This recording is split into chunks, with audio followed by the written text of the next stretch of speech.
The power of faith and belief. Another day, I was sitting under a tree outside Bethesda, surrounded by people who had brought their sick to be healed. As always, they marveled at the return of life and health to these people and wondered how such miracles could be done. Again, I tried to make them understand the power of faith. In the Gospels, it has been stated, I said, that if a man had faith the size of a mustard seed, he would be able to move mountains. This statement is a misinterpretation of what I truly said, and it reveals how little my disciples and gospelers understood my teachings when we were on earth. If a person were to have faith the size of a mustard seed, what does that mean? How can you measure faith in such a way? Faith is faith.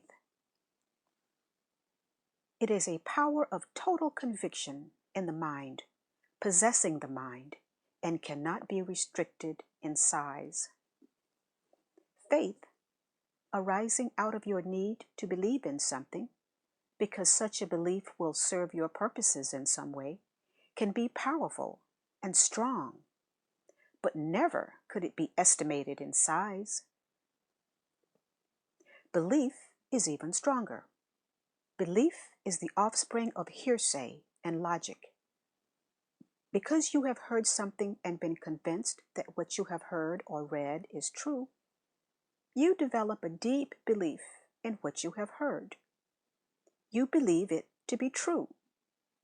You believe in a total, complete way which defies contradiction. I was constantly telling the people, believe you will receive, and you will receive. However, I knew at the time that it would be well nigh impossible for the people to ever have the faith which would cause miracles to happen, since no matter how much I might explain truth to them, they would still never have the intense knowing given me in the desert. But now, as I relate in small measure the story of my sojourn on earth in Palestine, it is with the intention that you, my reader, will begin to perceive and understand the knowledge I was given during my enlightenment. My intention is to give you knowledge.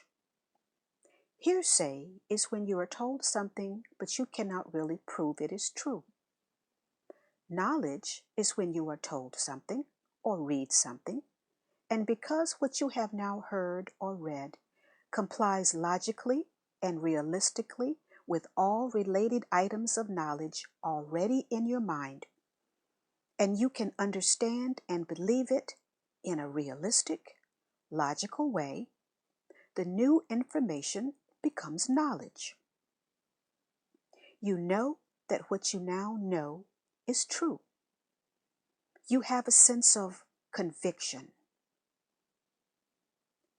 Up to this time, some of you have had faith in Jesus Christ, but you have been like precocious children. Your faith has been partially blind and accepting, yet interwoven with much doubt. Therefore, whatever you needed to be done for you, you depended on Jesus for the work to be accomplished. Whereas, in fact, much of what you believe you have derived directly from Jesus has been your own faith in Jesus made visible in the form of things asked for. Whilst this childlike faith is very important to your well-being, those of you who are capable of moving onward on the spiritual path to perfection must now reach a deeper level of true knowledge of the relation between mind and matter. Without this foundation, people will continue to flounder in religious myths and will be locked into the misery of the human condition. When I was on earth, I spoke truth to the people, but it was continually misinterpreted. What I really said regarding faith was this. You see this great big tree? It is grown out of the tiniest seed imaginable. See the vast trunk and branches and foliage. All that enormous growth has come out of a small seed. How did such a thing come about? From whence came all the wood in the tree, and the foliage which adorns it?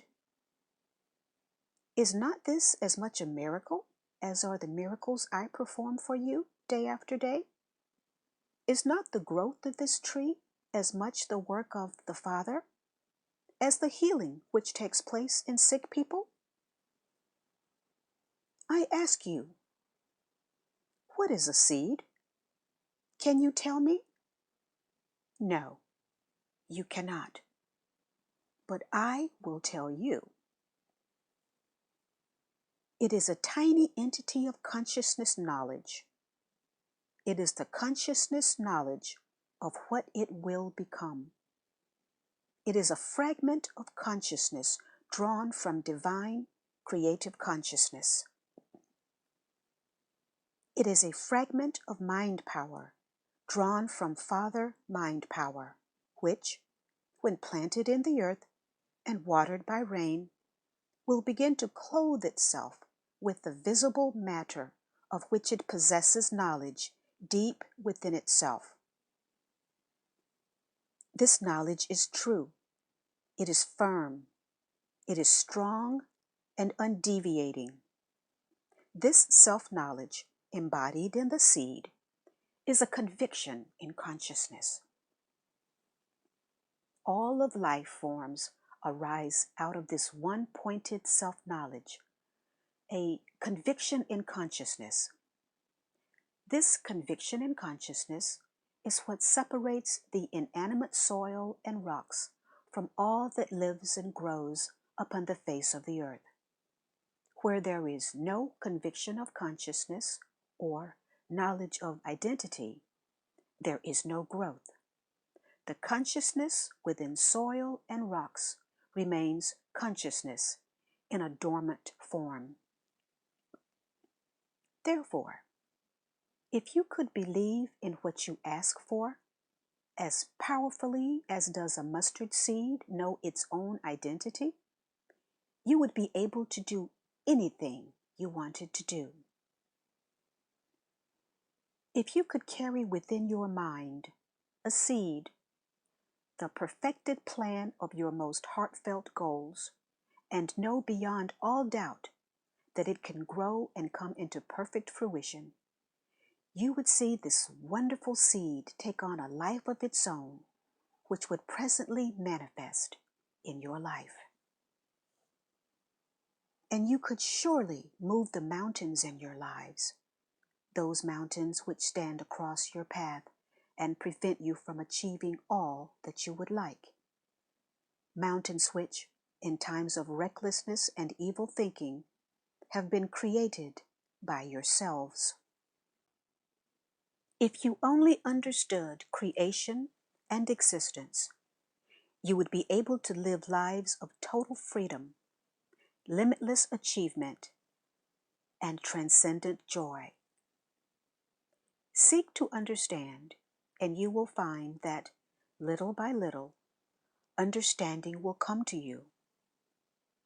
Knock on the door of the universe, giving access to God, the Universal Father Consciousness, and eventually you will find the door swinging open, and you will have entrance to the secrets of the world. Only believe, and you will receive. I also reminded them at all times, only those with pure minds and hearts will accomplish these mighty things. The wicked may flourish for a while, as have kings and marauding armies, and others hoarding iniquity in their minds. They have been permitted to do their work for a while, since certain good would also arise out of the evil. But eventually, they fail, and their names are reviled by the rest of the world. Therefore, as many of you as would succeed, examine your motivations. Desires born solely of selfish longing for wealth or comfort eventually end in disappointment, sickness, and death. And I say to you who read these words, let no one dare to deny the truth I speak until they too have walked the path of self-renunciation which I walked on earth, and reached the same union with the Father and the heights of incontrovertible knowledge and understanding as I possessed. When you have achieved all this, you will no longer have any desire to deny the truth I speak to you, but will be unable to restrain yourselves from joining me in teaching your fellow men. Until that time, hold your peace and let no man know your ignorance. How often, throughout the world, people gladly embrace my teachings as being highly moralistic and the most perfectly formulated guidelines to good behavior and daily living. However, they add quickly, that the stories of miracles should be discounted, since such aberrations of natural laws of the universe are not possible. This type of thought is building barriers to the future progress in spiritual scientific development of which the human mind is capable. In fact, I did not come to earth to introduce a new religion or higher moral code than that given by Moses in the Ten Commandments. My purpose was to bring a new perception of God as Creator and understanding of existence itself. Out of that knowledge would come a new way of life. The correct attitude towards my mission on earth in this third millennium is to acknowledge that the miracles I performed are beyond the capabilities of the average human being at this time. However, such miracles were examples of what can be achieved in the future when people's minds are fully imbued with the true knowledge of existence and are also, through faith, meditation, and prayer, fully attuned to and embedded with universal life, love, consciousness.